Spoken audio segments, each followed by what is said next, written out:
নমস্কার, 107 FM রেইনবোতে আপনাদের সবাইকে স্বাগত জানাই। আমি দীপ রয়েছে আপনার সঙ্গে। আজ কথা হবে অপারেশন সিঁদুর নিয়ে।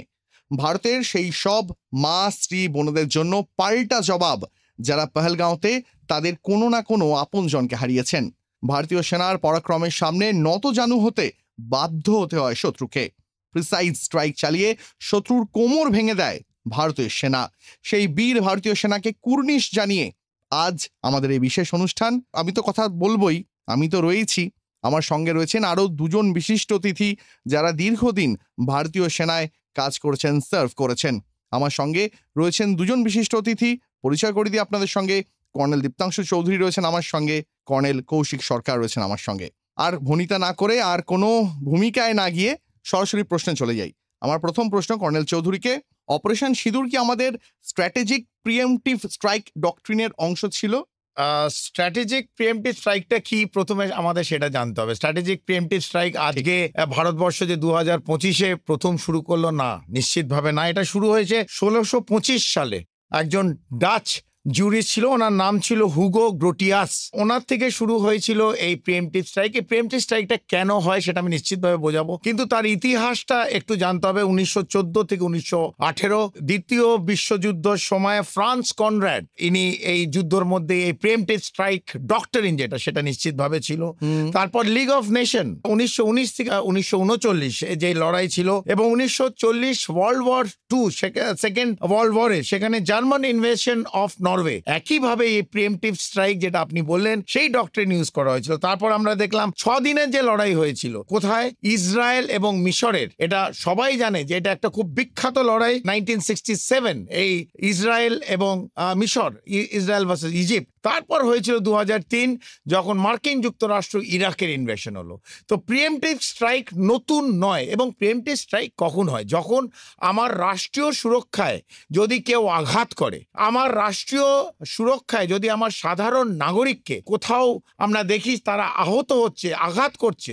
এই কাশ্মীর উপত্যকায় যাদের পাঠানো হলো 26টার বেশি এই পেহেলগাঁওয়ে, যাদের সাধারণ পর্যটক, তাদের কিন্তু কোল্ড ব্লাডেড মার্ডার। আমি এটাকে মার বলছি না, আমি টেররিস্ট অ্যাটাক বলছি না, আমি বলছি একটা কোল্ড ব্লাডেড মার্ডার।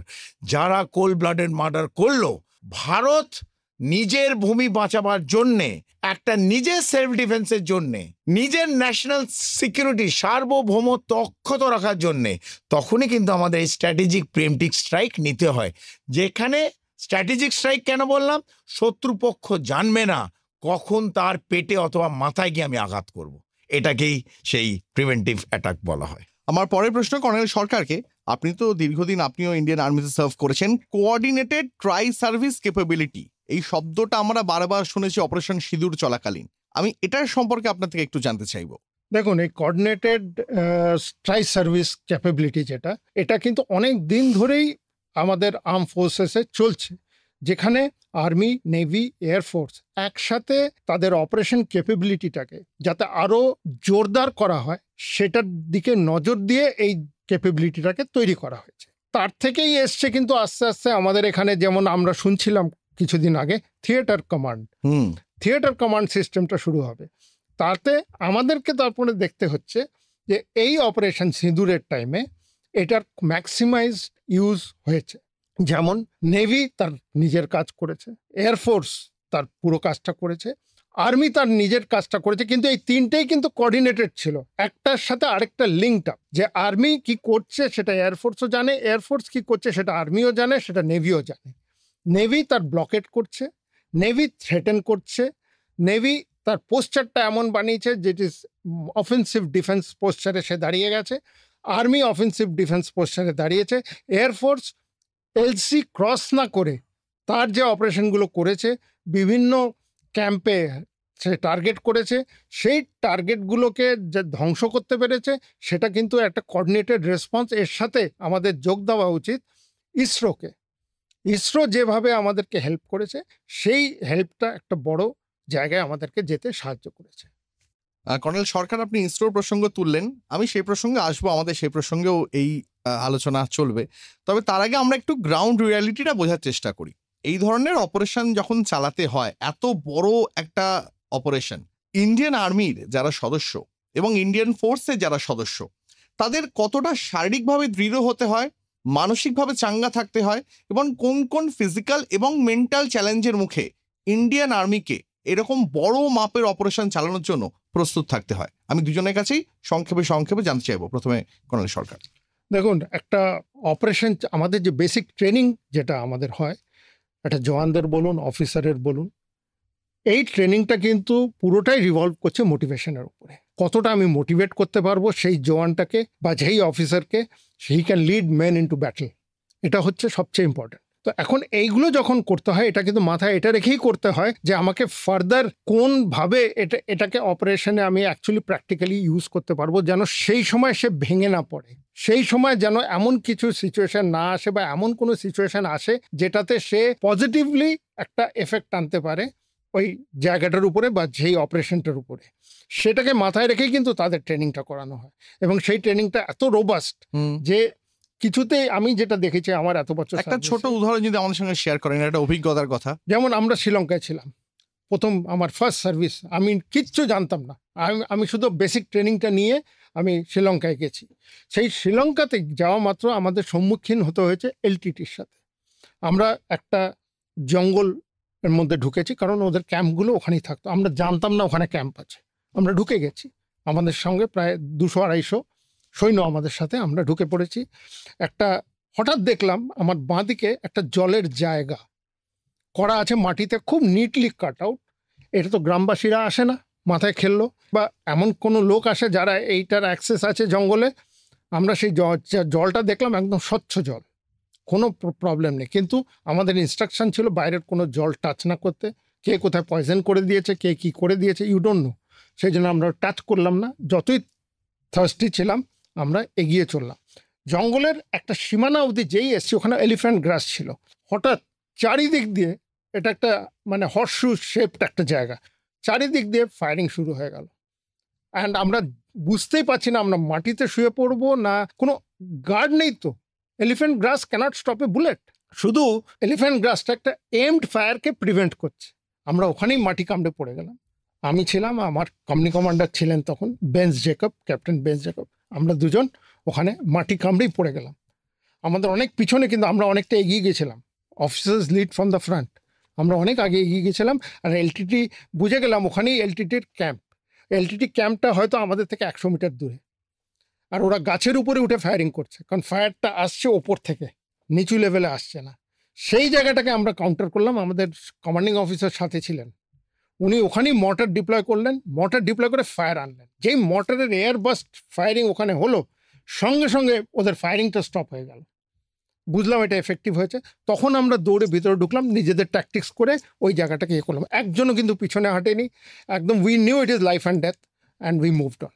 তাহলে যারা শুনছেন তারা নিশ্চয়ই বুঝতে পেরেছেন যে কতটা মানসিকভাবে চাঙ্গা থাকতে হয় এই ধরনের অপারেশন চালাতে গেলে। কর্নেল চৌধুরী, আমি আপনার কাছেও আসবো বলেছিলাম।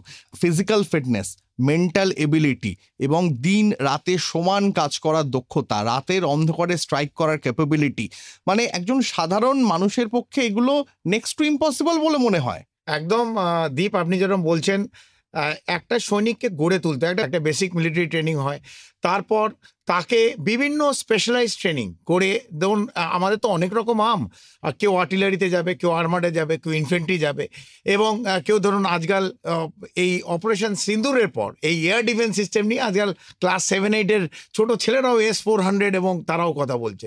তো একটা সৈনিক, আমি সবসময় বলি the man behind the machine. Machine is important, the man behind the machine is even more important. কারণ সে কি করছে, আপনি যখন ধরুন দীপ কলকাতার থেকে দিল্লি যাচ্ছেন, আপনি যখন প্লেনে উঠলেন, একটা বিরাট প্লেন, একটা এয়ারবাসে উঠলেন, উঠে আপনি একটা কফি খেতে খেতে ঘুমিয়ে পড়লেন। প্লেনটা টেক অফ করলো এবং দিল্লিতে ল্যান্ড করলো। আপনি জানেন না প্লেনটা কে চালাচ্ছে, তার কি স্কিল, আপনি ঘুমিয়ে পড়লেন, কারণ আপনার বিশ্বাস ওই দুজন পাইলট যে প্লেন ওড়াচ্ছে, একবার ওড়াবার সময় কথা বললো, একবার নামবার সময় কথা বললো, সেই তাদের স্কিল, এই স্কিলটার ওপর কিন্তু কমপ্লিট ইন্ডিয়ান আর্মির দিকে আপনি যদি নিয়ে যান, তো এই প্রত্যেকটা ইকুইপমেন্ট যেটা ইউজ করছে, multi faceted equipment, most technological advance equipment, তার সঙ্গে মেন্টালি রোবাস্ট, আপনি যেটা বললেন ফিজিক্যালি ফিট, এই দুটো হচ্ছে আমাদের কি line, mentally robust and physically fit.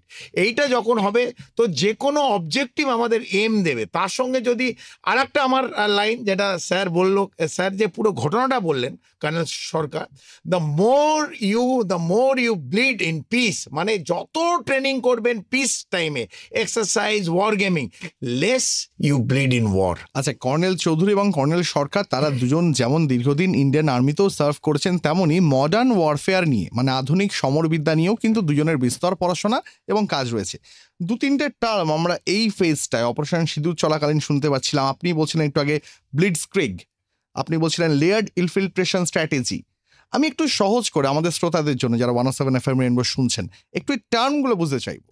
এটা হচ্ছে যে লাইটনিং মানে বিদ্যুৎ গতিতে কোনো জায়গায় আমি যদি নিতে পারি। ব্লিটজক্রিগ মানে জানতেই পারবে না, হঠাৎ ঢুকলাম, হঠাৎ মারলাম এবং একটা বড় জায়গা দখল করে নিয়ে চলে আসবে। এটা কিন্তু অনেক উন্নত দেশ, পাশ্চাত্য দেশ এবং ভারতবর্ষ, আমরা কিন্তু বিভিন্নভাবে এইটাকে রপ্ত করেছি এবং এটা আমাদের শেখানো হয়। ব্লিটজক্রিগ, কোল্ড ওয়ার ডক্টরিন, মানে হঠাৎ একটা জায়গার থেকে ঢুকবো, কোনো শত্রুপক্ষ বুঝতে পারবে না। ধরুন আমাদের স্ট্রাইক কোর মুভ করে এবং স্ট্রাইক কোর কোথা দিয়ে মুভ করলো, কখন হঠাৎ মুভ করলো, শত্রুকে না জানিয়ে সেই ডক্টরিন যদি আমরা ফলো করি, সেটাকে আমি কোল্ড ওয়ার ডক্টরিন বলতে পারি অথবা বিদ্যুৎ গতিতে ব্লিটজক্রিগ বলতে পারি। এই different form of war doctrine কিন্তু ভারতের সামরিক বাহিনী ফলো করে। হাউএভার এইবার অপারেশন সিন্দুরে কিন্তু কমপ্লিট ডক্টরিন চেঞ্জ হয়ে গেছে। এবার কিন্তু স্যার যেরকম বললেন, লাইন অফ কন্ট্রোল, যেটা আমাদের পাক অধিকৃত কাশ্মীর অথবা জম্মুর থেকে পাঞ্জাব, রাজস্থান ইন্টারন্যাশনাল বর্ডার, আমরা কিন্তু নতজানু করেছি এই দুটো জায়গা ক্রস না করে। এটাও একটা নিউ ফর্ম অফ ডক্টরিন। নিশ্চিতভাবে এটা একটা নতুন চ্যাপ্টার মিলিটারি হিস্ট্রিতে এবং যে কোনো পাশ্চাত্য দেশ, অস্ট্রেলিয়া বলুন, ক্যাম্বারলিন বলুন, ওয়েস্ট পয়েন্ট বলুন, মানে ইউএসএ বলুন, ইউনাইটেড কিংডম বলুন, এটা কিন্তু ওদের জন্য একটা নতুন ওয়ার ডক্টরিন যেটা নিয়ে ওটা পড়াশোনা করবে। মানে এটা কিন্তু সত্যি কথা যে অপারেশন সিঁদুর ভবিষ্যৎ প্রজন্মের জন্য এবং শুধুমাত্র আমাদের দেশের যে সমস্ত স্টুডেন্টসরা আছেন যারা পরবর্তীতে জানতে পারবেন, এখন ছোট পরে পড়বেন, শুধু তাদের জন্য নয়, গোটা দুনিয়াতে ওয়ার স্ট্র্যাটেজির একটা নতুন দিগন্ত খুলে দিল, একটা নতুন অধ্যায় কিন্তু রচনা করে দিল। এটা কিন্তু একদম সত্যি কথা। কর্নেল সরকারের কাছে আমার পরের প্রশ্ন, দেখুন পরিস্থিতি এমনই তৈরি হচ্ছিল যে শত্রুরাও কিন্তু বুঝতে পারছিল যে কোথাও একটা ভারতের তরফ থেকে স্ট্রাইক আসতে পারে, প্রত্যাঘাত আসতে পারে, কারণ ভারত চুপ করে থাকবে না, সন্ত্রাসের বিরুদ্ধে আমাদের জিরো টলারেন্স। শত্রুপক্ষের যাবতীয় আয়োজন, ডিফেন্স ফেল হলো কেন? দেখুন, এই জিনিসটা সবাই জানতো যে এরকম একটা রেসপন্স আসবে, রিটালিয়েশন আসবে, ভারত চুপ করে বসে থাকবে না। আমাদের মোবিলাইজেশন হয়েছে, সিস্টেমগুলো আগে গেছে, রাডার প্লেস হয়েছে, সব হয়েছে, ওরা কিন্তু স্যাটেলাইটে ধরে নিয়েছে, সব কিছুই করেছে। কিন্তু আমাদের সবচেয়ে পজিটিভ জিনিসটার মেন পয়েন্ট যেটা ছিল সেটা হলো the time and place of attack. এইটা এত সারপ্রাইজ মেনটেন করেছে যে তারা কিছুতেই বুঝতে পারেনি। যেমন দীপাংশু বলছিল একটু আগে যে আমাদের এবারেরটা কিন্তু একটা ডাইনামিক রেসপন্স সিস্টেম দিয়ে কাজ হয়েছে। পুরনো কি হয়েছে, কবে কি হয়েছে সেটা নিয়ে কোনো কাজ হয়নি। তো এইবারে আমাদের অ্যাডভার্সারি যারা, তারা কিন্তু কিছুতেই বুঝতে পারেনি যে ইন্ডিয়ান আর্মি কোন সময় স্ট্রাইক করবে, কোন জায়গায় করবে আর কিভাবে করবে। ওরা ওইটাই ভেবেছিল যে এরা ক্রস করবে, আগে আসবে, প্লেন দেবে, এই করবে, যেটা আগে হয়েছে। এটা কিন্তু হয়নি। এবারে কোথাও একটা শত্রুরা এটা ভেবেছিল যে অন্যান্য সময় আমরা যেমন সহনশীলতার পরিচয় বারবার দিয়েছি, ক্ষমাই ধর্ম, আমরা যেমন বারবার তার পরিচয় দিয়েছি, সেটা কি শত্রুরা ভেবেছিল যে ভারত এবারেও চুপ করে থাকবে? হতে পারে, পরিষ্কার ভেবেছিল যে ভারত কিছু বলবে না, খুব জোর একটা টেবিল টক্স করবে, হয়তো কয়েকটা জায়গায় একটা লিমিটেড অফেন্সিভ করবে, একটু আর্টি শেলিং করবে, তাতে আমাদের যে কি ক্ষয়ক্ষতি হবে কিছুই হবে না, আমরা যেখানে ছিলাম সেখানেই থেকে যাব, আমরা আমাদের প্রাইমারি যে টাস্ক সেটা আমরা করতেই থাকবো। এইবারে বুঝতে পারেনি যে এটা এত কোঅর্ডিনেটেড ট্রাই সার্ভিস একটা এফার্ট হবে, যেটা আগের প্রশ্ন ছিল আপনার।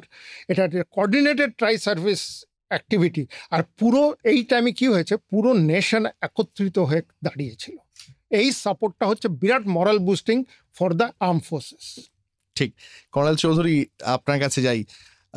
AI, drone, night time surveillance, এমন কিছু নতুন প্রযুক্তি আমরা 2025-এ ইন্ডিয়ান আর্মিকে ব্যবহার করতে দেখলাম, যেগুলো ইন্ডিয়ান আর্ম ফোর্সের এর আগে ব্যবহার করার প্রয়োজনও হয়নি এবং উদ্ভাবনও হয়নি।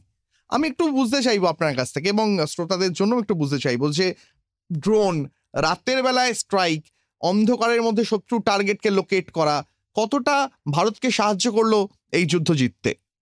দীপ, আমার শ্রোতা বন্ধু যারা শুনছেন, অপারেশন সিন্দুর আমি স্যার যেটা বললেন সেখান থেকে আমি 5-6টা লাইনে আমি এটাকে ক্লোজ করতে চাই। কি হয়েছিল অপারেশন সিন্দুর, যদি আমি 5-6টা বাক্যে এটা শেষ করি, যারা শুনছেন তাদের পক্ষেও অ্যাসিমিলেট করা ইজি হবে। টার্গেট লোকেশন কি ছিল? 9টা অবজেক্ট, হয়তো অনেক বেশি ছিল, কিন্তু টার্গেট করেছে 7 তারিখ ওই 25 মিনিট পাকিস্তানে যে শিওরন করে দিয়েছিল 9টা লোকেশন ভেঙে গুঁড়িয়ে দিয়েছিল। এক। দ্বিতীয়ত মেথডোলজি কি ছিল? আমরা স্ক্যাল্প ইউজ করেছি অথবা হ্যামার ইউজ করেছি, হ্যামার বোম অথবা স্ক্যাল্প মিসাইল। কোন এয়ারক্রাফট ইউজ করেছি? আমাদের নিশ্চিতভাবে 2 রকম এয়ারক্রাফট আছে, মেন কম্ব্যাট এয়ারক্রাফট, আরও অনেকগুলো আছে।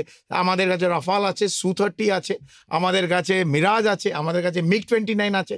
নিশ্চিতভাবে যেগুলো স্ক্যাল্প এবং হ্যামার ইউজ করতে পারে, আমি সবার জন্য নিশ্চিতভাবে এটা আরও পরিষ্কার করে বললাম না, আপনারা দেখে নেবেন। 2, রেসপন্স টু টেরার, মানে যে রেসপন্স টাইম, এই যে স্যার যেটা বললেন বাই সারপ্রাইজ, হয়তো ভেবেছিল কয়েকটা আর্টিলারি বম ফেলা হবে, লাইন অফ কন্ট্রোলে কিছু স্ক্রিমিশেস হবে, কোনো ধাক্কাধাক্কি হবে এবং তারপর থেমে যাবে। না, সেটা হয়নি।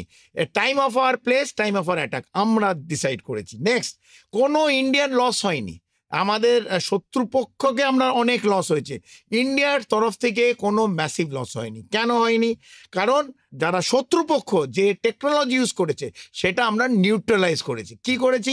ওদের এয়ার ডিফেন্স সিস্টেম, সেটা ওদের HQ-9 যেটা Chinese air defence system use করছিল, অথবা এয়ার টু এয়ার যেটা JF-10C অথবা JF-17 যে এয়ারক্রাফট নিয়ে ইউজ করছিল, সেটাকে আমরা শেষ করে দিয়েছি। PL-15 air two air missile ভেঙে চৌচির করে দিয়েছি। দর্শকদের বুঝতে ইজিয়ার হচ্ছে। এবং ভারতের মধ্যে কেন ঢুকতে পারিনি? কারণ আমাদের লেয়ার্ড এয়ার ডিফেন্স সিস্টেম ছিল, layered multi layer air defence system, শুধু S-400 নয়, অনেকে শুধু S-400 টেকনোলজিক্যালি খুব অ্যাডভান্স। নিশ্চিতভাবে রাশিয়া থেকে এসছিল, 18-19-এ ইন্ডাক্ট করেছিল, কিন্তু তার সঙ্গে আমাদের DRDO এবং তার সঙ্গে বিভিন্ন DRDOর অর্গানাইজেশন, সেটা ডিফেন্স ইলেকট্রনিক্স হোক, ডিফেন্স ইনস্ট্রুমেন্টস হোক, ডিফারেন্ট DRDO, তার সঙ্গে আমাদের যে এয়ার ডিফেন্স সিস্টেম সেটা কিন্তু ইন্টিগ্রেট হয়েছিল S-400-এর সঙ্গে। তার মধ্যে শিল্কা ছিল, তার মধ্যে পেট্রোজা ছিল, তার মধ্যে L-70 ছিল, তার মধ্যে তনুষ্কা ছিল, আমি নাম করতে গেলে আরও প্রচুর নাম। এই complete air defence system, অ্যাভ্যাক্স early warning and control system, অ্যাভ্যাক্স the air defence system যে মাল্টি লেয়ার ছিল, 200 কিলোমিটার বাই 200 কিলোমিটার, আরও 200 কিলোমিটার, প্রত্যেক 200 কিলোমিটার করে এই এয়ার ডিফেন্স সিস্টেম ঘিরে রেখেছিল, তাতে কেউ ঢুকতে পারেনি। তো আমি যেরমভাবে দীপ ছোট্ট করে বললাম, এই কয়েকটা যদি আপনি ধরে নেন, এতে কিন্তু নতজানু হলো। কর্নেল সরকার, আমি কর্নেল চৌধুরীর কথা রেস্ট টেনেই বলি। দেখুন, বিদেশের কাছ থেকে, মানে ধরুন ফ্রান্স বলুন, ইসরায়েল বলুন, রাশিয়া বলুন, এদের কাছ থেকে আমরা কখনো যুদ্ধ বিমান কিনেছি, কখনো ডিফেন্স সিস্টেম নিয়েছি, কখনো মিসাইল কিনেছি, কিন্তু DRDO তৈরি করা মাত্র 500 কোটি টাকার প্রজেক্টের যে আকাশ ডিফেন্স মিসাইল সিস্টেম, এবারে ভারতের জন্য কতটা যুগান্তকারী একটা পদক্ষেপ এবং ইতিহাস তৈরি করলো বলে আপনি মনে করেন? এবারে কিন্তু প্রথমবারও হতে পারে, এটা প্রথমবারই যে আমাদের this is the first time Akash missile কোন যুদ্ধক্ষেত্রে ব্যবহার করা হলো, এবং প্রথম পরীক্ষাতেই লেটার মার্কস। হ্যাঁ, আর আরেকটা জিনিস, আর প্রথমবার ইন্ডিয়া তার ইন্ডিজিনাসলি মেড ইকুইপমেন্ট দিয়ে এই অপারেশনটা কালমিনেট করেছে, এবং সেটা এত মানে উচ্চমানের হবে, এটা কিন্তু ইন্টারন্যাশনাল ফোরামে বিশ্বাস করতে পারছে যে আমাদের আকাশ সিস্টেম, এয়ার ডিফেন্স সিস্টেমটাকে এত মজবুত করে এটাকে লঞ্চ করেছে আমাদের ব্রহ্মস, আমাদের তৈরি করা বারাক। আমরা আরেকটা কান্ট্রির সাথে মিলেমিশে করেছি, কিন্তু করেছি তো আমরাই। তো এইগুলো সব বড় এয়ার ডিফেন্স সিস্টেম, যেগুলো একদম কোঅর্ডিনেটেডলি একটা মানে একটা প্যাটার্নের মধ্যে কাজ করেছে। সেই প্যাটার্নটা এত ভালোভাবে মেনটেন হয়েছে যে মানে শত্রুপক্ষের কোনো বিমান ভিতরে ঢুকতে পারেনি, ওদের কোনো মিসাইল আমাদের কিছু করতে পারেনি, ওদের কোনো ড্রোন আমাদের উপরে এফেক্ট করতে পারেনি। কিন্তু অপোজিটটা আমরা করেছি, আমাদের সিস্টেমটা দিয়ে আমরা ওদের এমন জায়গায় স্ট্রাইক করেছি যে ও আর কিছু না করতে পেরে সিজফায়ার ডাকতে বাধ্য হলো। এটা হলো কিন্তু একটা খুব পজিটিভ রেসপন্স, এবং খুব কম টাইমের মধ্যে। হেন্স এই যে অপারেশনটার কথা আমরা বলছি, আমরা দুজন কথা বলে যাচ্ছি, এটা কিন্তু একটা ইন্টিগ্রেটেড অপারেশন, যেটা ওয়ার্ল্ডে কেস স্টাডি হয়ে দাঁড়াবে। ঠিক। এবং প্রতি কটা ইনস্টিটিউট, মিলিটারি ইনস্টিটিউট এটা নিয়ে পড়াশোনা করবে যে এত কম সময়ের মধ্যে কিভাবে একটা নিউক্লিয়ার নেশনকে তুমি দমিয়ে দিলে। ইট ইজ নট আপনি কি মনে করেন যে ভারতের এই যে দেশীয় অস্ত্রগুলো, আকাশ মিসাইল বলুন বা বাকি যে সমস্ত অস্ত্রের কথা আপনি বললেন, ভারত ভবিষ্যতে অস্ত্রের শুধুমাত্র আর শুধু ক্রেতা নয়, এবার বিক্রেতা হতে চলেছে, সরবরাহ করতে চলেছে? কারণ ইতিমধ্যেই আমরা যা জানতে পারছি, বিভিন্ন দেশ, সেটা আফ্রিকান কান্ট্রি হতে পারে, ইউরোপিয়ান কান্ট্রি হতে পারে, তারা ভারতের কাছ থেকে এই আকাশ মিসাইল সহ অন্যান্য যে অস্ত্রগুলো ভারত নিজস্ব প্রযুক্তিতে তৈরি করছে, এবং সব থেকে বড় কথা এত কম দামে তৈরি করছে। ভাবতে পারে না গোটা বিশ্ব যে 500 কোটি টাকা একটা প্রজেক্ট হতে পারে। নিশ্চয়ই এইটা একটা এমন টাইম টেস্টেড হলো বা ব্যাটল টেস্টেড হলো, ব্যাটল ইনোকুলেটেড একটা সিস্টেম আমরা তৈরি করতে পারলাম। এই জিনিসটা আমরা মানে এমনভাবে বিদেশের কাছে তুলে ধরেছি যে তারা আমরা এখন এক্সপোর্ট করতে বাধ্য হব এখান থেকে, লোকে আমাদের কাছে এসে কিনবে।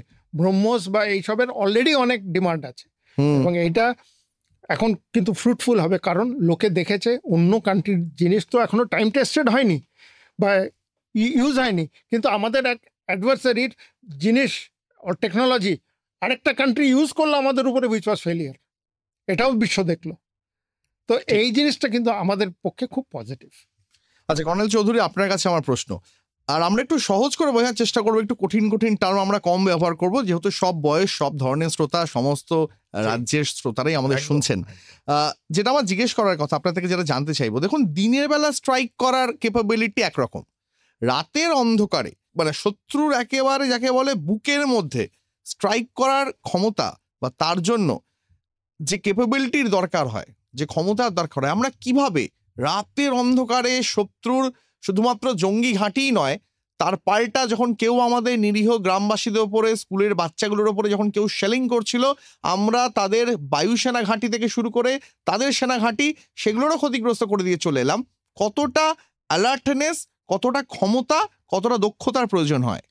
দেখুন, দিনের বেলা তো সবাই লড়াই করতে পারে, সামরিক বাহিনী, নেভি, এয়ারফোর্স, আর্মি, তাদের মেন অবজেক্টিভ আমরা যখন মানে আমরা বাদুর রাত্রির বেলা সবচেয়ে বেশি ভালো লড়াই করতে পারি। তো যখন লোক যখন ঘুমোয় তখন সামরিক বাহিনী বেরোয়।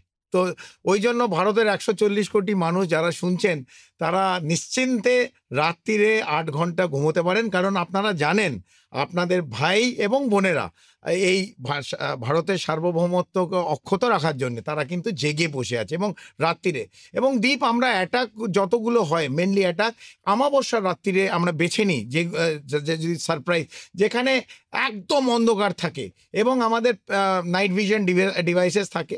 কিন্তু আমি যদি আরটু টেকনিক্যাল জায়গায় যাই, যেটা মানুষের বুঝতে সুবিধা হবে কেন রাত্রিরে কীরমভাবে যুদ্ধ করে, তো আমাদের দু রকমভাবে হয়। একটা হচ্ছে সফট কিল, একটা হচ্ছে হার্ড কিল। মানে সফট কিল কীরমভাবে হয়? সফট কিল তখনই হয় যখন এই যুদ্ধক্ষেত্রে ইলেকট্রনিক একটা system, complete electronic war system use করে, সেটাকে জ্যাম করে, একটা ফ্রিকোয়েন্সি চলে, মাল্টিপল HF, VHF, আরও হায়ার ফ্রিকোয়েন্সি, এগুলো ইউজ করা হয় এই যুদ্ধ ব্যাটলফিল্ড জোনে। তো এগুলো শত্রুপক্ষ অথবা আমি যখন শত্রুপক্ষ ইউজ করছে তাকে বিধ্বস্ত করার জন্য আমি এগুলোকে জ্যাম করি। তো এগুলোকে সফট কিল বলে। আর কি হচ্ছে, এখন অত্যাধুনিক জিপিএস সিস্টেম, এটাকে স্পুফ করি। স্পুফ মানে ভুলভাল, আমি ধরুন একটা মিসাইল সিস্টেম যখন ভারতের কোনো জায়গায় মারতে আসছে ওটাকে স্পুফিং করে দিই। মানে যে অ্যাড্রেস, আরও যারা শুনছেন তাদের, আপনার বাড়ির অ্যাড্রেস যেটা আছে, আমরা যেমন গলির মোড়ে দাঁড়াতাম যখন ছোট ছিলাম, কেউ বাড়ির অ্যাড্রেস বলে ঘুরিয়ে দিতাম, অন্যদিকে পাঠিয়ে দিতাম, মানে ভুল অ্যাড্রেস বলে দিতাম, তাকে ঘোরাতাম পাড়ার মধ্যে। তো এইটা আমরা ছোটবেলায় করতাম, মানে যারা ধরুন আমাদের অ্যাড্রেস জিজ্ঞেস করতে আসতো, তখন জিপিএস ছিল না। তো এই জিপিএসে দিয়ে অ্যাকিউরেট যে প্রিসিশন আসবে সেটাকে স্পুফ করে দেয়, মানে তাকে ভুল জায়গায় নিয়ে যাওয়া। আর একটা হচ্ছে নেভিগেশন ক্যাপাবিলিটি, এগুলো সব সফট কিল। নেভিগেশন ক্যাপাবিলিটি, যেমন চায়নার আপনারা জানেন প্রচুর স্যাটেলাইট, ধরুন 46টা স্যাটেলাইট ভারতের ওপর ঘুরছিল, এবং তারা ভারতের রিয়েল টাইম মুভমেন্ট আমাদের ফোর্সের, আর্মি, এয়ারফোর্সের, তাদের রিয়েল টাইম ইনফরমেশন দিয়ে দিচ্ছিল শত্রুপক্ষে, মানে পাকিস্তানকে। সেই সময় তাকে প্রথমেই আমরা যেমন বললাম যে ইসরোকে সেলুট। ইসরোর যে স্যাটেলাইট, আমাদের সমানভাবে 26-28 খানা স্যাটেলাইট, এটাকে বলে টার্গেট অ্যান্ড স্পেসার। এই টার্গেট যে শত্রুপক্ষের চাইনিজ স্যাটেলাইট, তাকে যে চেস করতো, তাকে বলে চেজার। এই নিচে যেমন স্থলে যুদ্ধ হচ্ছে, যেমন বায়ুতে যুদ্ধ হচ্ছে, যেমন জলে যুদ্ধ হচ্ছে, একইভাবে স্পেসেও কিন্তু যুদ্ধ হচ্ছে। ইসরো ওদের যে স্যাটেলাইট এদের পেছনে দৌড় করিয়ে দেয় এবং তাদের স্যাটেলাইট ভাগায়, চায়নার স্যাটেলাইট ভাগায়। তো একইভাবে এটাকে নেভিগেশন ক্যাপাবিলিটিকে জ্যাম করে দিচ্ছি এবং ওদের যে এয়ার ডিফেন্স সিস্টেম একদম শেষ করে দেওয়া হলো। যে HQ-9 যেটা ইউজ করতো, এই যেগুলো বললাম সফট কিল, এবার হার্ড কিল কি, এক্স্যাক্ট জিপিএস প্রিসিশন নিয়ে তখন আমরা লঞ্চ করব। সে আমাদের স্যার যেমন বললেন ব্রহ্মস হতে পারে, আমাদের রাফাল হতে পারে, আমাদের Su-30 হতে পারে, precision guided missile, GPS enabled. যে জায়গায় বলেছি সেই জায়গায় মেরে দিয়েছে। যদি ভাওয়ালপুর বলি, ভাওয়ালপুরে মাসুদ আজহারের বাড়ির ধ্বংস, তার 12 জন যে আরো জঙ্গি পরিচালনা ছিল শেষ। মুরিদকে লাশকারে তয়বা শেষ। 11 থেকে 12খানা এয়ারফোর্স বেস পাকিস্তানের শেষ। তো আমরা রিয়েলি জানি না ভারতের সামরিক বাহিনীর যে প্রিসিশন গাইডেড মিসাইল, তাদের এয়ারফোর্স এবং synchronisation of army navy air force, বারবার এটা বলছি, এবং আমাদের ISRO have played a havoc. It's a new ডক্টরিন। এই যে আমাদের যে নতুন লড়াই ডক্টরিন, নিশ্চিতভাবে এটা নতুনভাবে আমরা যুদ্ধকে পেশ করলাম। আমি প্রতিরক্ষামন্ত্রী রাজনাথ সিং এর একটা কথা আপনার কথা শুনতে শুনতেই মনে পড়ে গেল। প্রতিরক্ষামন্ত্রী কয়েকদিন আগে এক জায়গায় গিয়ে বলছিলেন যে ভবিষ্যতে যখন আরো যুদ্ধ হবে, যখন মডার্ন ওয়ারফেয়ার আরো হবে, তখন শুধুমাত্র আর জলে বা স্থলে লড়াইটা হবে না বা আকাশে লড়াইটা হবে না, লড়াই হবে সাইবার দুনিয়ায়, লড়াই হবে যেমন আপনি বলছিলেন মহাকাশে লড়াই হবে। ভারত রিসেন্টলি বেশ কয়েকটা মাইলস্টোন অ্যাচিভ করেছে, একটু একটু করে জাস্ট শ্রোতাদের জন্য ছুঁয়ে যায়। একটা হচ্ছে স্যাটেলাইট ডগ ফাইট, মানে দুটো স্যাটেলাইট তারা মহাকাশে একে অপরের সঙ্গে নানা রকম কারসাজি দেখায়। শুনতে শব্দটা ছোট কিন্তু খুব কঠিন একটা কাজ। খুব বিশ্বের হাতে গোনা কয়েকটা দেশেই রিসেন্টলি এই অ্যাচিভমেন্ট তারা পেয়েছে, বিশ্বের একদম প্রথম সারি দেশগুলো। ভারত তাদের মধ্যে নবতম সংযোজন যারা স্যাটেলাইট দিয়ে ডগ ফাইট করতে পারে। এবং যেমনটা আপনি বলছিলেন কর্নেল চৌধুরী, যে ইসরো স্যাটেলাইট আমাদের কিভাবে সর্বক্ষণ শত্রুর ওপর নজরদারি এবং ভারতের যে সীমান্ত তাকে একেবারে যাতে তার নিরাপত্তায় এটা কোনো ফাঁক না থাকে তার জন্য সাহায্য করেছে। আমার পরের প্রশ্ন করেন সরকার আপনার জন্য। দেখুন, ইন্ডিয়ান আর্মড ফোর্স তারা তো এই যুদ্ধটা তাদের মতন করে চালাচ্ছিল যে সময় অপারেশন সিঁদুর চলাকালীন। কেন্দ্রীয় স্বরাষ্ট্রমন্ত্রী আধা সেনা এবং বাকি সমস্ত সেনার যে ডিপার্টমেন্ট আছে সবার ছুটি বাতিল করে সবাইকে সবার পোস্টে ফিরে যেতে বলেন। এবং আমরা এই খবর পেলাম অপারেশন সিঁদুর চলাকালীন ওয়েস্টার্ন ফ্রন্টে রাজস্থানের দিক থেকে যে শত্রুর যে ট্যাঙ্ক ফোর্স, শত্রুর যে ট্যাঙ্ক বাহিনী, শত্রুর যে পদাতিক বাহিনী তারাও এগোচ্ছিল। অপারেশন সিঁদুর এবং ভারতের এই জয়ের পিছনে ভারতের আধা সেনা বাহিনীর অবদানকে আপনি কিভাবে ব্যাখ্যা করবেন?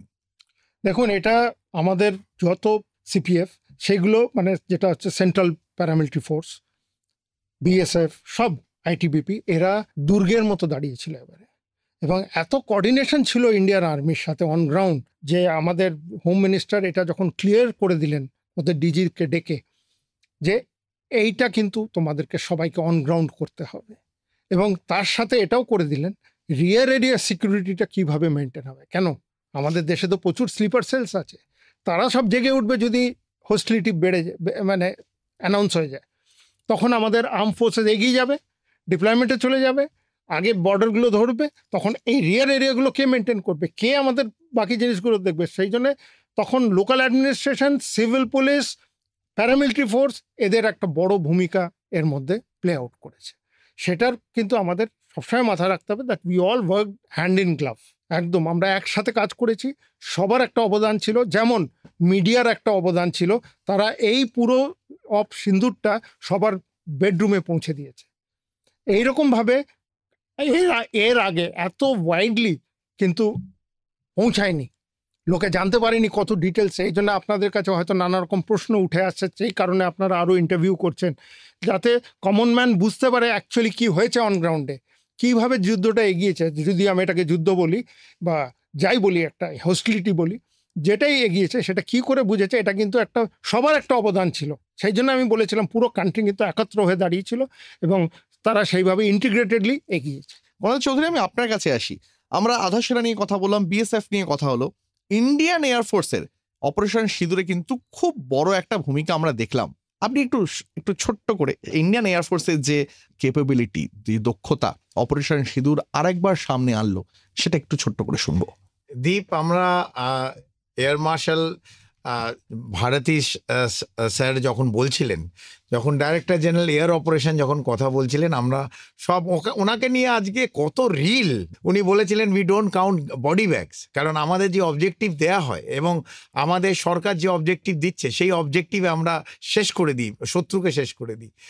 উনি বলেছিলেন যখন এই কিরানা হিলস নিয়ে জিজ্ঞেস করা হয়েছিল, ওখানে কি যখন সাংবাদিকরা জিজ্ঞেস করছেন, আপনাদের মতন বিশিষ্ট সাংবাদিকরা জিজ্ঞেস করছেন ওখানে কি নিউক্লিয়ার স্টক পাইল আছে, উনি বললেন না না, আমরা তো এসব জানি না, ওখানে স্টক পাইল মানে নিউক্লিয়ার স্টক পাইল বলে কিছু হয় কি না আমরা তো জানি না। যাই হোক, এই নিয়ে হাসাহাসি একরকম, কিন্তু এই যুদ্ধে অথবা হস্টেলিটিতে এই 3 দিনে 72 দিন, আমি 72 দিন বলছি, হয়তো একদিন বেশি হয়েছে, লাস্ট দিন যে ভারত 11টা এয়ারফোর্স বেস ভেঙে গুড়িয়ে দিল, সবচেয়ে বড় এয়ারফোর্সের এখান থেকে প্রাপ্তি হচ্ছে দুটো। একটা হচ্ছে এয়ার ডিফেন্স সিস্টেম, যেখানে আর্মি এবং এয়ারফোর্স ইন জয়েন্ট কোলাবোরেশন একটা সিঙ্ক্রোনাইজেশনে কীরমভাবে কাজ করলো, এটা হচ্ছে একটা নতুন চ্যাপ্টার ইন মিলিটারি যারা পড়াশোনা করে তাদের জন্যে।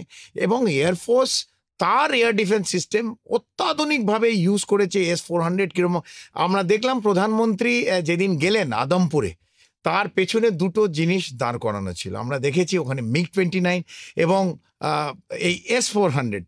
যারা বলছিল পাকিস্তান থেকে মিথ্যে কথা, ওদের ডাইরেক্টর জেনারেল ISPR মিথ্যে বলছিল যে আমাদের আদমপুর বেস নাকি ভেঙে গুড়িয়ে দেওয়া হয়েছে, বলছিল যে S-400 নাকি ভেঙে গুড়িয়ে দেওয়া হচ্ছে, অনেক মিথ্যে খবর রটিয়েছে ওরা। সেইখান থেকে সেটাকে মানে ভুল প্রমাণের জন্যে প্রধানমন্ত্রী কিন্তু ভোরবেলা উড়ে চলে গেলেন আদমপুর, এবং আদমপুরে দাঁড়িয়ে উনি বললেন যে S-400 ওনার পেছনে ছিল এবং এয়ারফোর্স কীভাবে কাজ করেছে। এয়ারফোর্স নিশ্চিতভাবে এখানে একটা নতুন এবং প্রিসিশন। আপনি দেখুন, এবার 100 কিলোমিটার ভাওয়ালপুরে যদি আমরা ধরি, আমাদের সবার যারা ধরুন প্রাক্তন, আমরা যারা সামরিক বাহিনীতে ছিলাম, কর্নেল সরকার ছিলেন, আমি ছিলাম, আমাদের অলওয়েজ টার্গেট ছিল ভাওয়ালপুর অথবা মুরিদকে ভেঙে গুড়িয়ে দেওয়ার, কারণ এইখান থেকে জঙ্গি ভারতবর্ষে পাঠানো হতো। সেই জায়গায় 100 কিলোমিটার ঢুকে, অথবা আরও যখন ইসলামাবাদ, রাওয়ালপিন্ডি 200-300 কিলোমিটার ঢুকে, সারগোদা অথবা এই নামগুলো, জাকোবাবাদ যেখানে ওদের F-16 থাকে, অথবা কোনো স্টক পাইল আছে, অথবা JF-10 JF-17 যে এয়ারক্রাফটগুলো থাকে, এগুলো কিন্তু এয়ারফোর্স, আমাদের বায়ুসেনা কিন্তু প্রিসিশন। সবচেয়ে বড় মনে করতে হবে যে লাইন অফ কন্ট্রোলে যখন একটা এয়ারক্রাফট ক্রস করছে, সেই পাইলট কিন্তু ব্লাইন্ড, তার সঙ্গে বিভিন্ন নিচে যে গ্রাউন্ড ফোর্সেস, স্যাটেলাইট, তার যে কমান্ড অ্যান্ড কন্ট্রোল সেন্টার কিরমভাবে কাজ করছে, এই প্রত্যেকটা জিনিস কিরমভাবে কাজ করছে। তো সেইখান থেকে দেখতে গেলে এয়ারফোর্স হ্যাজ মানে ওয়ার্ক, মানে ইটস মানে একটা নতুন বেঞ্চমার্ক দিয়ে দিল এই এয়ারফোর্স। এবং পরবর্তীকালে যেমনটা আমরা বারবার বলছিলাম যে পরবর্তীকালে গোটা বিশ্বেই যেখানেই সামরিক যুদ্ধের কোনো ইতিহাস পড়ানো হবে, সেখানে অপারেশন সিঁদুরের জন্য একটা আলাদা অধ্যায় রাখতে হবে। কর্নেল সরকার, আপনি আপনার অভিজ্ঞতা দিয়ে খুব সহজ করে সুন্দর করে আমাদের বুঝিয়ে বুঝিয়ে বলছেন। আমি একদম, আমরা ইন্টারভিউয়ের শেষ পর্যায়ে প্রায় পৌঁছে গেছি, তাই একটু জানতে চাইবো আপনার কাছে একজন বিশারদ হিসাবে অপারেশন সিঁদুরের যদি আপনি বলেন, আমি আপনাকে বলি 3টে সব থেকে বড় সাফল্য আপনাকে তুলে আনতে বলি, তাহলে আপনি কোন কোন 3টে সাফল্য তুলে আনবেন যেগুলো পরবর্তীকালেও ভারত তার ডিভিডেন্ড পাবে? প্রথম সাফল্য যদি আমি বলি, সেটা একটু মানে আগে, যে এইরকমভাবে প্রধানমন্ত্রী 3টে চিফকে ডেকে একটা ওপেন হ্যান্ড দিলেন টু গো হেড, এইটা কিন্তু খুব কম হয়েছে। এবং এটা যে হয়েছে খুব পরিষ্কার বোঝা গেল ন্যাশনাল এমটা কি, পলিটিক্যাল এমটা কি, এবং কিভাবে উনি এই 3 প্রধানকে একদম খুলে ছুট দিলেন। দ্বিতীয় হচ্ছে যে integration of all the forces, যেটা এই অপারেশনে কাজ করেছে, সেটা একটা বড় জিনিস, ইনক্লুডিং স্যাটেলাইট সিস্টেম, সব কিছু এত অল্প সময়ের মধ্যে। তা ক্যাচ পয়েন্ট ইজ অল্প সময়, 4 দিনের মধ্যে আমি পুরোটা কমপ্লিট করে দিলাম। কীভাবে আমি ন্যাশনাল কমান্ড সেন্টার এস্টাবলিশ করে পুরোটা কোঅর্ডিনেট করেছি একটা জায়গায় বসে, এবং ওটাকে অ্যাডভার্সারিকে একদম ধূলিসাৎ করে দিয়েছি, যে তাকে সিজফায়ার করতে বাধ্য হয়েছে। আর তৃতীয় জিনিস হচ্ছে যে যত দিন যাবে তত আমাদেরকে AI আর টেকনোলজির উপরে পুরোপুরিভাবে মানে রেসপন্সিবল হয়ে আর রিলায়েবল হয়ে কাজগুলো এগোতে হবে, এবং এগুলো খুব কাজে দেবে ইন ফিউচার। কর্নেল চৌধুরী, আপনার কাছে খুব সংক্ষেপে জানতে চাইবো, এখন শুধুমাত্র অস্ত্রের লড়াই তো হচ্ছে না, লড়াই হচ্ছে তথ্যেরও। ভুল তথ্য, মিথ্যে কথা, সেটা দিয়েও বারবার ভারতের ওপর চাপ তৈরি করা হচ্ছে, এবং কখনো কখনো যেমনটা একটু আগে কর্নেল সরকারও বলছিলেন, ভারতের ভিতর থেকেও এরকম মিস ইনফরমেশন তৈরি করে ভারত সম্পর্কে বিশ্বের কাছে একটা ভুল বার্তা দেওয়ার চেষ্টা হচ্ছে। তার বিরুদ্ধেও ভারত এই লড়াইতে জয় পেল কি? ভারত নিশ্চিতভাবে জয় পেল। ভারত তো সাইবার অ্যাটাক, আপনি জানেন আমাদের সাইবারে we are the leading thing. আমাদের সিলিকন ভ্যালিতে জানেন যে সিলিকন ভ্যালি যদি প্রধান মাথাগুলো নিয়ে নেন, অথবা এই ইনফরমেশন টেকনোলজি প্রধান মাথা যদি দেখেন পুরো বিশ্বে, সেখানে সব ভারতীয়। তো নিশ্চিতভাবে আমরা উই হ্যাভ ফট ভেরি স্ট্রং। আমাদের ইনফরমেশন ওয়ারফেয়ার অথবা সাইকোলজিক্যাল ওয়ারফেয়ার, এই দুটোই আমাদের সামরিক বাহিনীর একটা অঙ্গ। We have played extremely well. এবং আপনি দেখেছেন যে আমরা যেগুলো দেখিয়েছি এবং ভারতকে দেখিয়েছি, বিশ্বকে দেখিয়েছি, সেটা বিশ্ব আমাদের বিলিভ করেছে। আমরা স্যাটেলাইট পিকচার নিয়ে আগে কি হয়েছে এবং পরে কি হয়েছে, যেটা আজ পর্যন্ত আমার অ্যাডভাইজারি যাদের সঙ্গে লড়াই করেছি, যে শত্রু দেশ, তারা কিন্তু মিথ্যেই বলে গেছে। কিন্তু তা মিথ্যে বললে বেশি দিন তার পা থাকে না, ভেঙে পড়তে হয়। ভারত তার ব্রিফিংয়ের মাধ্যম দিয়ে দেখিয়েছে, তার আইটির প্রযুক্তি দিয়ে দেখিয়েছে যে কীরমভাবে আমরা এগিয়ে যেতে পারি। তার স্যাটেলাইট পিকচারের দৌরান দিয়ে দেখিয়েছে যে আমরা কি ছিল এবং আমরা কি করেছি। নিশ্চিতভাবে দীপ, আমরা দুটোই সাইবার ওয়ারফেয়ার এবং আইটিতে ভারতের সঙ্গে আমার মনে হয় না কোনো সবচেয়ে আধুনিক রাষ্ট্র ভারতের পাশে আছে বলে। আমার একদম শেষের দিকে কর্নেল সরকার আপনার কাছে প্রশ্ন, পরবর্তী প্রজন্মের যে সমস্ত ছেলে বা মেয়েরা ইন্ডিয়ান আর্মড ফোর্সে তারা যুক্ত হতে চাইবে, তাদের জন্য আপনারা দুজনেই এক লাইন করে কি বলবেন? এক লাইন করে যদি বলতে হয়, বলবো যে Indian arm forces young mind দরকার, টেকনিক্যাল মাইন্ড দরকার, এবং যারা মোটিভেটেড তাদের দরকার। প্লিজ আপনারা জয়েন করুন এবং বুঝুন যে লড়াইটা এখন আর সেই কনভেনশনাল লড়াই নেই, এটা একটা হাইব্রিড ওয়ারফেয়ার, যেখানে নানা রকম জিনিসের ইউজ হয়। গুলিগোলা কম চলে, সব কথা হয় আকাশে, সব কথা হয় টেকনোলজি থ্রু দিয়ে এবং তোমার মাইন্ড দিয়ে। তো that is a war of mind. এটা কিন্তু বুঝে আমাদের ইয়াং ছেলেমেয়েরা যেন মোটিভেটেড হয়ে জয়েন করে, এটা আমি চাইব। জীবন খুব ছোট, এবং আমার যারা ইউথ শুনছে, তাদের একটাই কথা, ভারতের জন্য যদি মন থাকে, যদি দেশকে ভালোবাসো, দেশের এই সাত সমুদ্র 13 নদীর ওপারে যাওয়ার দরকার নেই। দেশেই আজ আমরা সবচেয়ে আগে, ভারত সবচেয়ে আগে, 140 কোটির দেশ। তো নিশ্চিতভাবে আমাদের আর্মিকে আমরা অলওয়েজ বলি is a way of life. Army is not a profession, army কোনো কাজ না, it's an way of life. যদি ভারতকে ভালো করে চিনতে হয়, ভারতকে ভালো করে জানতে হয়, ভারতকে ভালো করে দেখতে হয়, নিশ্চিতভাবে আধিকারিক অথবা সৈনিক সবাই যারা পারবে, তারা ভারতীয় সামরিক বাহিনীতে, আর্মি, নেভি, এয়ারফোর্সে ইউ মাস্ট জয়েন। আপনাদের দুজনকে অনেক অনেক অনেক ধন্যবাদ। আপনারা আপনাদের জীবনের অভিজ্ঞতা থেকে অপারেশন সিঁদুরের যে সাফল্য আমরা পেয়েছি তার সহজ করে আমাদের সবাইকে বুঝিয়ে দিলেন। দুজন আমার সঙ্গে ছিলেন দুজন বিশিষ্ট অতিথি। আরেকবার আপনাদের মনে করি দিয়ে আমার সঙ্গে ছিলেন কর্নেল দীপ্তাংশু চৌধুরী, আমার সঙ্গে ছিলেন কর্নেল কৌশিক সরকার। দুজনকে অনেক ধন্যবাদ। এবং অপারেশন সিঁদুর একটা কথা তো একেবারে পরিষ্কার করে জানিয়ে দিল যে এটা শুধু একটা সামরিক অভিযান নয়, গোটা বিশ্বে এটা একটা ইতিহাস হয়ে থাকলো, যেখানে ভারতের সশস্ত্র বাহিনীর সাহস আর রণকৌশল শিক্ষা দিয়ে গেল যে ভারতের মাটিতে শত্রুর কোনো কারসাজি, সন্ত্রাসবাদকে কখনো আর বরদাস্ত করা হবে না। ভারতের কড়া প্রত্যাঘাত করবে, কড়া জবাব দেবে। আজকের মতন এই পর্যন্তই। আপনাদের দুজনকে অনেক ধন্যবাদ। যারা 107 FM রেনবো শুনছিলেন তাদের প্রত্যেককে অনেক ধন্যবাদ। ভালো থাকবেন। জয় হিন্দ। জয় হিন্দ। জয় হিন্দ।